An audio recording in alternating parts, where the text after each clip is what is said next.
ये अल्पाहार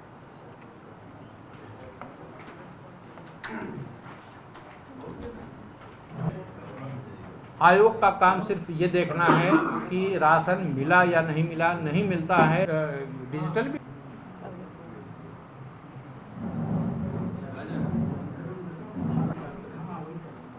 नहीं आना शुरू करें।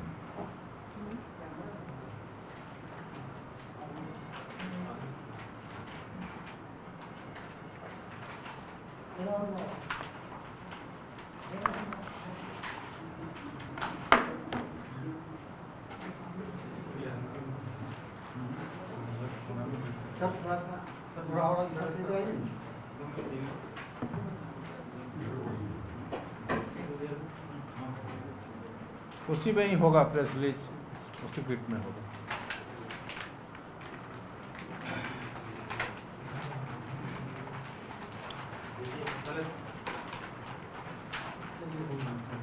प्रेस बुलाने की वजह क्या है?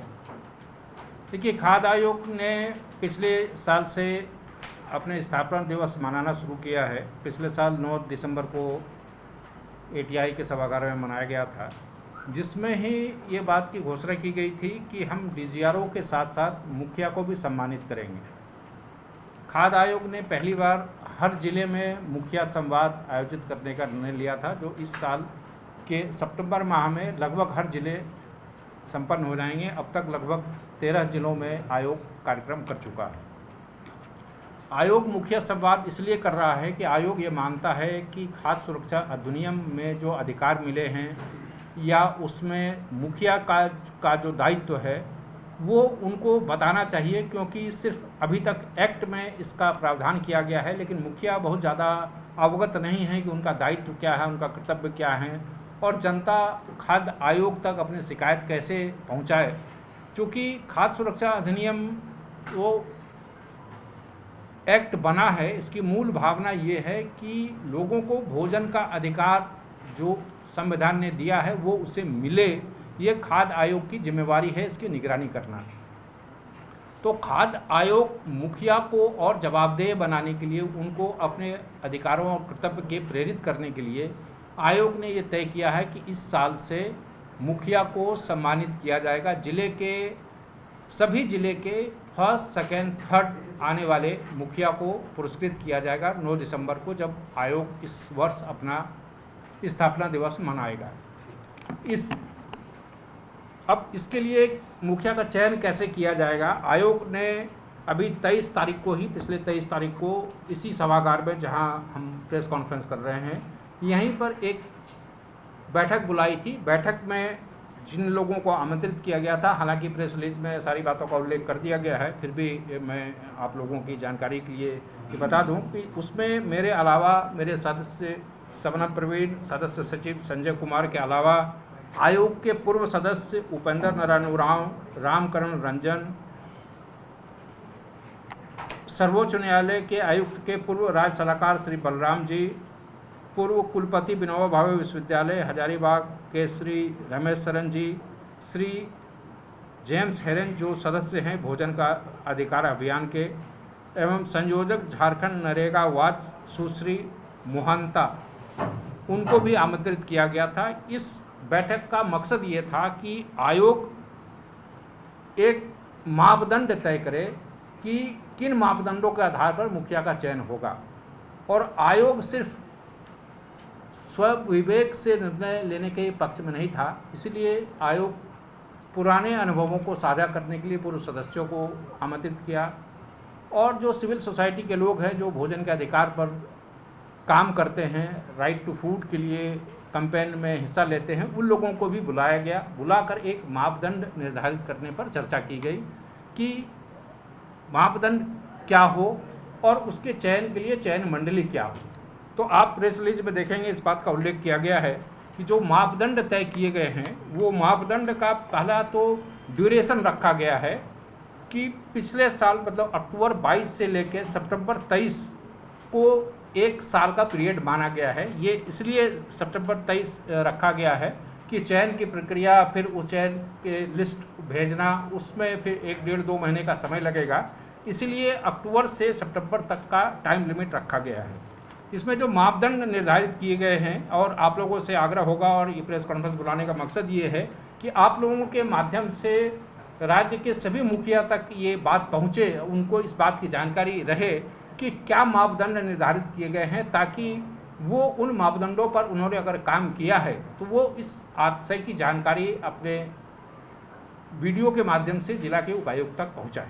मैं अब एक एक कर जो मापदंड निर्धारित किए गए हैं उसकी जानकारी आप लोगों से साझा कर रहा हूँ। इसमें ये किया गया है, पहला मापदंड है कि सतर्कता समिति के आयोजित बैठकों में बैठक के कार्रवाई का लेखन एवं बैठक में लिए गए निर्णय के क्रियान्वयन की दिशा में किए गए प्रयास एवं सतर्कता समिति की योजनाओं के भौतिक जांच तथा जांच के फलाफल से संबंधित अधिकारियों को अवगत कराने के आधार पर अंक दिए जाएंगे। पहले मापदंड में 20 अंक रखा गया है। इसमें आप लोगों की समझने के लिए, चूँकि बहुत मित्र ऐसे हैं जो NFSA को बहुत बारीकी से नहीं समझते होंगे, उनके लिए मैं थोड़ा सा स्पष्टीकरण दे देता हूँ कि हर पंचायत में एक सतर्कता समिति बनाई जाती है, बनी होती है, जिसका प्रावधान एक्ट में ही है, और जो पदेन मुखिया होते हैं वही सतर्कता समिति के अध्यक्ष होते हैं। तो वो अपने सतर्कता समिति की बैठकों के प्रति रुचि लें, उसकी नियमित बैठक करें। इसीलिए पहला मापदंड सतर्कता समिति के संदर्भ का रखा गया है। दूसरा मापदंड है ग्राम पंचायत समन्वय समिति की बैठक में राष्ट्रीय खाद्य सुरक्षा अधिनियम 2013 से जुड़ी योजनाओं पर चर्चा एवं क्रियान्वयन की दिशा में मुखियागण द्वारा किए गए प्रयास पर अधिकतम 20 अंक दिए जाएंगे। अब ग्राम पंचायत समन्वय समिति में उस पंचायत के सभी योजनाएं पर चर्चा होती है, लेकिन आयोग ये देखेगा कि उस समिति की बैठक में खाद्य सुरक्षा अधिनियम से जुड़ी कितने विषयों पर चर्चा की गई और उसके क्रियान्वयन की दिशा में क्या कार्य किए गए।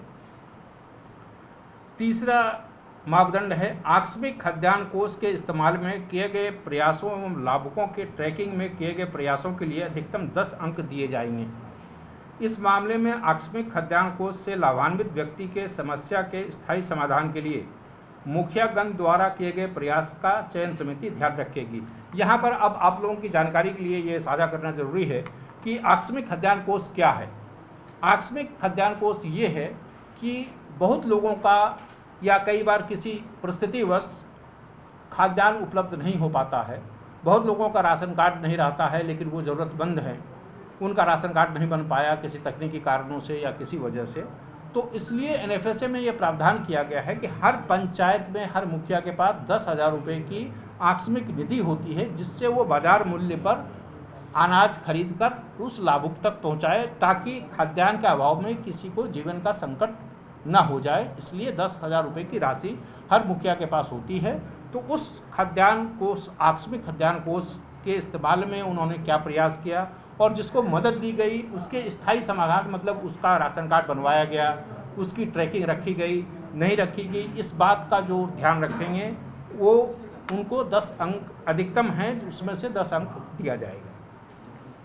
चौथा पॉइंट है संबंधित मुखिया द्वारा पंचायत के लोगों को अपर समाहर्ता जिला शिकायत निवारण पदाधिकारी, जिनको कहते हैं, जो जिले के AC होते हैं वही DGRO होते हैं, जिसको हिंदी में जिला शिकायत निवारण पदाधिकारी कहा जाता है, उनको या आयोग को राष्ट्रीय खाद्य सुरक्षा अधिनियम से संबंधित योजनाओं में अनियमितता से संबंधित शिकायत दर्ज कराने हेतु प्रेरित किए जाने के मामले में अधिकतम 10 अंक दिए जाएंगे। मतलब जो मुखिया खाद्य सुरक्षा अधिनियम में, अगर मान लीजिए कि स्कूल में मिड डे मील ठीक से नहीं मिल रहा है, राशन दुकानदार अनाज नहीं दे रहा है, कम दे रहा है, रसीद नहीं दे रहा है, आंगनबाड़ी केंद्रों में जो सरकार की योजनाएं हैं वो अगर सफलीभूत नहीं हो रहा है, वो क्रियान्वित नहीं हो रहा है, उसकी निगरानी नहीं रखी जा रही है, तो लोगों को वो प्रेरित करें कि आप शिकायत करें। तो ऐसे मुखिया को भी हम अंक देंगे जो उनको पुरस्कार पाने के काम आएगा।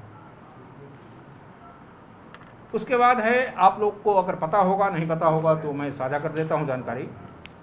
हर जिले में MTC केंद्र होता है, माल न्यूट्रिशन सेंटर, कुपोषण उपचार केंद्र, जहां की पंचायत स्तर से हमारी सहिया और सेविकाएं मदद करती हैं बच्चों को चिन्हित करने में।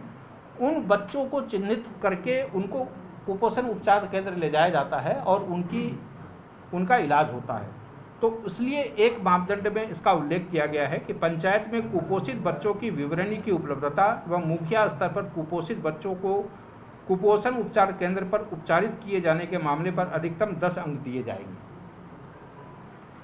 संबंधित पंचायत में उसके बाद एक योजना है प्रधानमंत्री मातृ वंदना योजना। इसमें राज्य सरकार ने, हालांकि अब दूसरे बच्चे अगर वो बालिका होती हैं तो दूसरे बच्चे पर भी राज्य सरकार ने योजना प्रारंभ की है, लेकिन पूर्व से जो चली आ रही योजना है उसमें जो पहला बच्चा होता है, वो चाहे बालक हो या बालिका हो, उसको राशि देने का प्रावधान है। इसलिए छठे मापदंड में इसका उल्लेख किया गया है कि संबंधित पंचायत में प्रधानमंत्री मातृ वंदना योजना से संबंधित से लाभान्वित लाभुकों के विवरणी की पंचायत कार्यालय में उपलब्धता एवं इस योजना के तीनों किस्तों के भुगतान से संबंधित लाभुकों की संख्या के आधार पर एकदम 10 अंक दिए जाएंगे।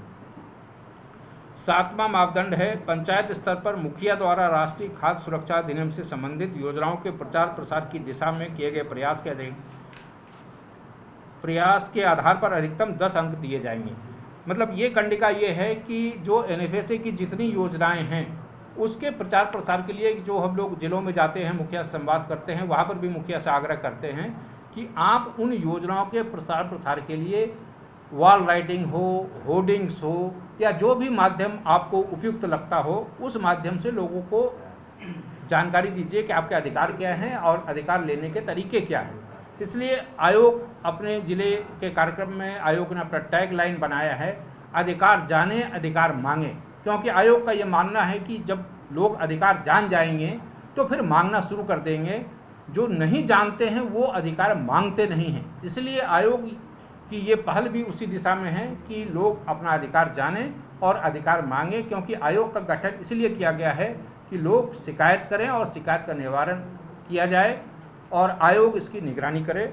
इसलिए कंडिका 7 में प्रचार प्रसार पर जोर दिया गया है और एक मापदंड बनाए गए हैं जिसमें अधिकतम 10 अंक रखे गए हैं। 8वां और अंतिम है मुखिया द्वारा राष्ट्रीय खाद्य सुरक्षा अधिनियम 2013 के क्रियान्वयन को सुदृढ़ बनाने के दिशा में किए गए विशेष पहल के आधार पर 10 अंक। मतलब कि अगर कोई ऐसा प्रयास मुखिया ने किया है जो इनोवेटिव है, जो नई पहल है, जो लोगों के लिए प्रेरणादायी हो सकता है, उसके लिए एक कंडिका रखी गई है जिसमें 10 अंक निर्धारित किए गए हैं।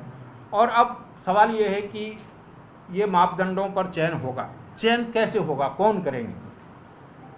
बैठक में ये तय किया गया कि मुखिया को सम्मानित करने हेतु निर्धारित मापदंड के आधार पर अंक प्रदान करने हेतु सभी जिलों में एक चयन समिति का गठन किया जाएगा। चयन समिति के अध्यक्ष अपर समाहर्ता सह जिला शिकायत निवारण पदाधिकारी, जिसको एसी होते हैं जिले के, वो पदेन अध्यक्ष होते हैं, पदेन एसी DGRO होते हैं, वही इस चयन समिति के जिले में, हर जिले में वही अध्यक्ष होंगे। उसके साथ साथ पंचायती राज पदाधिकारी एवं जिला जन सूचना पदाधिकारी, इसके अलावा राष्ट्रीय खाद्य सुरक्षा अधिनियम से संबंधित योजनाओं में कार्य करने वाले 2 प्रमुख सामाजिक कार्यकर्ता, जिनका मनोनयन जिले के उपायुक्त द्वारा किए जाएंगे। मतलब ये 2 सदस्य होंगे, DPRO सदस्य होंगे और जिला पंचायती राज पदाधिकारी और जिला जन सूचना पदाधिकारी सदस्य होंगे और 2 सिविल सोसाइटी के member nominated by the concern district DC। इसके बाद उसी बैठक में, जिसमें हमारे सिविल सोसाइटी के भी लोग थे, हमारे एक्स मेंबर्स भी थे, उसी बैठक में ये तय भी किया गया कि सभी जिलों के उपायुक्त को यह निर्देश दिया जाए कि वो चयन की प्रक्रिया पूरी कर प्रथम, द्वितीय और तृतीय स्थान पर आने वाले मुखिया की सूची 15 नवंबर तक, जो राज्य का स्थापना दिवस भी होता है, 15 नवंबर तक आयोग को उपलब्ध करा दे। बैठक में यह निर्णय लिया गया कि अक्टूबर 22 से सितंबर 23 के बीच की अवधि में मुखिया द्वारा किए गए कार्यों के आधार पर जिला स्तरीय चयन समिति उत्कृष्ट 3 मुखिया का चयन करेंगे। मूल बिंदु ये था, यही साझा करने के लिए प्रेस कॉन्फ्रेंस बुलाया था कि ये बातें हमारे राज्य के सभी मुखिया तक पहुँचे कि उनके बेहतर कार्य पर भी आयोग नज़र रख रहा है और बेहतर करने वालों को सम्मानित भी किया जाएगा। आयोग की कोशिश ये है कि खाद्य सुरक्षा अधिनियम में जितनी भी योजनाएं हैं, मसलन PDS, ICDS जिसको आंगनबाड़ी कहते हैं, MDM जिसको प्रधानमंत्री पोषक आहार योजना कहते हैं, MTC केंद्र जिसको कुपोषण उपचार केंद्र कहते हैं, प्रधानमंत्री मातृ वंदना योजना जिसको PMMY कहते हैं। इन सारी योजनाओं का सफल क्रियान्वयन कैसे हो, इसमें हम समाज के अंतिम व्यक्ति तक कैसे पहुँचें, उनको कैसे उनका अधिकार दिलाया जाए, उसके लिए एक पहल की गई है। ताकि मुखिया आयोग ये मानता है मुखिया एक बहुत महत्वपूर्ण कड़ी है, क्योंकि वो पंचायत के सभी लोगों से निरंतर और दैनिक स्तर पर संपर्क में रहते हैं। तो इसलिए उनको एक कड़ी के रूप में हम चाह रहे हैं कि वो एक आयोग की एक कड़ी बने और लोगों को उनका अधिकार दिलवाएं, क्योंकि खाद्य आयोग की जिम्मेवारी भी यही है और खाद्य आयोग इसी दिशा में आगे बढ़ रहा है। और इसमें मीडिया का सहयोग बहुत ज़्यादा चाहिए, क्योंकि मीडिया ही एक ऐसा माध्यम है जिससे हम अपनी बात या लोगों के अधिकार हम उन तक पहुंचा सकें। और जैसा मैंने पहले भी कहा कि आयोग ये मानता है कि अधिकार लोग जानेंगे तो अधिकार मांगना शुरू करेंगे। इसीलिए अधिकार बताने और मुखिया को उनके कर्तव्य के प्रति जागरूक करने, उनको उनकी जवाबदेही बताने के लिए ज़िले में हम लोग मुखिया संवाद कर रहे हैं। और अब उनको इस दिशा में प्रेरित करने के लिए हम लोगों ने इस वर्ष से सम्मानित करने का निर्णय लिया है। अब आप लोगों को किसी का कोई सवाल हो तो पूछ सकते हैं। एक सवाल ये पूरा फॉर्मेट उपायुक्त, सभी जिले के उपायुक्त को भेजा जाएगा। उपायुक्त के माध्यम से वो प्रखंड विकास पदाधिकारी को भेजा जाएगा। वो फॉर्मेट सभी मुखिया को दिया जाएगा। वो मुखिया जो मापदंड हैं उस दिशा में उन्होंने जो काम किया है वो लिख के विवरणी देंगे। वो विवरणी जिला जो चयन समिति है वो उस विवरणी के आधार पर चयन करेंगे। उसके बाद जो एक आपके सवाल से ही जो एक महत्वपूर्ण बात छूट रही थी वो आगे आ जाएगा कि इस बार जो 3 मुखिया का चयन जिला स्तरीय चयन समिति करेगी, उसके बाद 6 दिसंबर के बाद आयोग उन तीनों पंचायत का स्थलीय निरीक्षण करेगा कि जो विवरणी भेजी गई, जो डिटेल भेजा गया, जो चयन हुआ वो उचित है, अनुचित है, या वहाँ पर क्या वो अगर वो प्रेरणा का स्रोत बन सकता है अन्य मुखिया के लिए, तो उसका वीडियो बनाकर उसका डिटेल और लोगों तक पहुंचाया जाएगा कि इस मुखिया ने क्या कार्य किया, कैसे कार्य किया, ताकि अन्य मुखिया को भी जानकारी मिल पाए कि अगर उनको ये पता नहीं कि काम कैसे करना है, अगर कोई मुखिया उनके लिए एक प्रेरणा का स्रोत बन सकता है तो उसकी पूरी प्रोफाइलिंग कराई जाएगी। उन जिला जैसे अभी हम हर जिले में जा रहे हैं, उसके बाद हम उस हर जिले के उन 3 पंचायत में जाएंगे जिन पंचायत के मुखिया को सम्मानित किया जाएगा। जी, पुरस्कार रूप में क्या पत्र देखिए, पुरस्कार की राशि महत्व नहीं रखती है। पुरस्कार अपने आप में इस बात को चिन्हित करने के लिए है कि आपने बेहतर किया, वो जो भी सम्मानित करने का है। क्योंकि आयोग का ये मानना नहीं है कि कोई पैसे के लिए कोई काम करेगा। जिसको काम करना है, मुखिया को जो मानदेय सरकार देती है वो ऑलरेडी दे रही है। वो मानदेय के लिए कोई भी पुरस्कार की राशि के लिए काम करता है, आयोग ऐसा नहीं मानता है। वो बेहतर करने के लिए हर आदमी को ख्याति चाहिए, हर आदमी को जनसेवा चाहिए, करने के लिए प्रेरित रहते हैं और जनसेवा के लिए ही कोई जनप्रतिनिधि बनता है। आयोग का ये मानना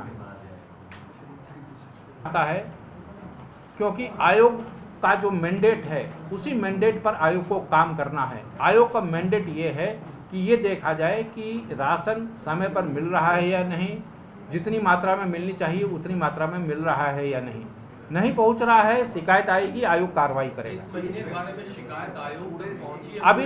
अभी तक कोई शिकायत नहीं पहुंची। बिल्कुल कार्रवाई होगी। मैंने क्या कहा, शिकायत मिलेगी और ज़्यादा से ज़्यादा लोग शिकायत करें। इसलिए आयोग ने व्हाट्सएप नंबर जारी किया है कि लोगों को शिकायत करने में भी दिक्कत ना हो। और जो आप लोगों को किट दिया गया है उसमें भी उस व्हाट्सएप नंबर का जिक्र है। हम टेलीविज़न में, अखबारों के माध्यम से प्रचार प्रसार कर लोगों को ये बता रहे हैं अगर राशन नहीं मिला है तो लोग शिकायत करें। इसके लिए जिम्मेवार कौन है ये देखना विभाग का काम है। मेरा काम है कि जो DGRO हैं, जो जिला आपूर्ति पदाधिकारी हैं, अगर MDM है या संबंधित योजनाओं के अधिकारियों को जो आयोग के पास एक्ट में दंड देने का प्रावधान है उसके हिसाब से हम दंडित करेंगे। क्यों नहीं पहुंचा, किन वजहों से नहीं पहुंचा, ये वजह तलाशना मेरा काम नहीं है, ये विभाग का काम है। देखिए, एक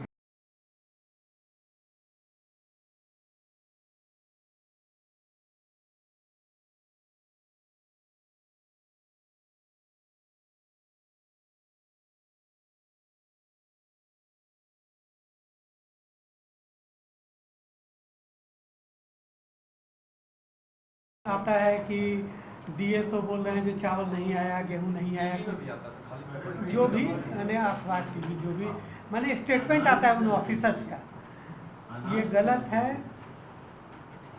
जो भी डीलर है उसको अगर चावल नहीं मिला, गेहूं नहीं मिला, कहता है नहीं मिला, तो वो गलत कहता है।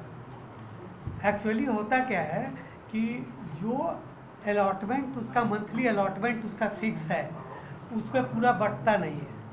मैंने 80% बटा, 90% बटा, 95% बटा, कुछ भी बटा, तो कुछ बच गया तो उसको काटने का आदेश है, उसको काट के, और इसका लगता है 4 महीना शायद है, 4 महीने के बाद कटना शुरू होता है, क्योंकि खरीदना है, वहाँ पर SIO जनरेट होना, बहुत सारा टेक्निकल चीज़ सब है, तो 4 महीना के बाद कटना शुरू होता है। कभी कभी नहीं कट पाता है स्टेट से, उसके बाद जब काटता है तो वो लोग बोलता है जो हमको चावल नहीं मिला, कम मिला, इतना कम मिला। लेकिन डीएसओ लोग को चाहिए कि उसको लोग को बताए जो नहीं, इनको पहले से जो स्टॉक बैलेंस है उसको काट कर इनको अलॉटमेंट मिला। डीएसओ वाला मैटर वो सरकार भी कहती है, केंद्र से अरे भाई नहीं, मेरे सरकार नहीं कहती है। एक सेकंड, इस तकनीकी पचड़े में हमको पढ़ना ही नहीं है, ये स्पष्टीकरण से हम सहमत भी नहीं हैं, ये मेरा काम ही नहीं है, it's not my area of concern. किस वजह से हो रहा है, क्यों हो रहा है, किसकी मिली भगत है, ये देखना मेरा काम नहीं है। मेरा काम सीधा है, अनाज नहीं मिला, हम आप पर कार्रवाई करेंगे। किन वजहों से नहीं मिला, क्या तकनीकी कारण है, I am not going to go detail of that reason. मेरा सिंपल है, कार्रवाई हम करेंगे। जिम्मेवार कौन है, ये विभाग तय करे। विभाग देखे डीएसओ बदमाशी कर रहा है कि डीलर बदमाशी कर रहा है, कौन बदमाशी कर रहा है, जो हम पे दोषी पाए जाएंगे हम कार्रवाई करेंगे। That's simple. इसमें कोई मर्जी नहीं है, इसमें कोई पैरवी नहीं है, इसमें खुली है कि आयोग को न कोई डरा सकता है, न धमका सकता है, न प्रभावित कर सकता है। इस बात के लिए जनता आश्वस्त रहेगी, कार्रवाई होगी। अजय सर, पिछले कौन आपको कहा? एक सेकंड नहीं सर जो बोल रहे हैं वो आयोग के फंक्शन के बारे में बोल रहे हैं। आयोग का सीधे एक लाइन का चीज़ें अगर नहीं मिलेगा, जो किसी व्यक्ति का इंटाइटलमेंट है वो नहीं मिलेगा, उसके शिकायत आएगी, उसकी जानकारी आयोग को मिलेगी तो कार्रवाई होगी। लेकिन आप जो बोल रहे हैं वो कौन बोल रहा है? सरकार के स्तर पे होता है कि जो राज्य का कोटा है समय में नहीं, मिल रहा है। मैंने कौन बोला? ये तो आप ऐसे बोल रहे हैं जो ये आपको बोला। हैरानी की बात है कि किसी ने अब तक शिकायत नहीं की, 4 महीने से राशन नहीं मिला।